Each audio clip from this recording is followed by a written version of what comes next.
उसको हम डिस्प्ले करने के लिए सोच रहे थे। PR जनाब एहसान हक साहब से Press Day, it has been celebrated all across the country, and the theme today has been chosen as the evolution or the changes press has undergone. Department of Information and Public Relations, I welcome you to this function, to this place. Good or bad, positive or negative, but in 1955 immediately. As storytellers, we have to be more cautious while we are on the digital space.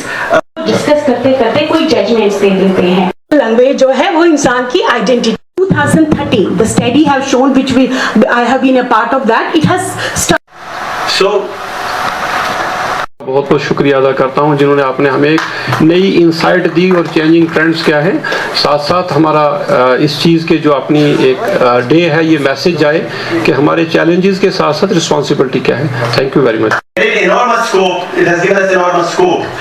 कि उन्होंने आज मौका दिया यहाँ पे, और जो national press day आज यहाँ पे सेलिब्रेट हो रहा है, तो आज Press Day, National Press Day commemorate the establishment of press. Basically, it's actually a celebration that we have something as me. Family, it's the Jain families from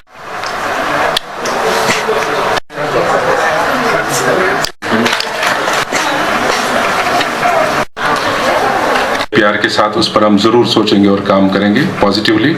बहुत बहुत शुक्रिया। Thank you very much.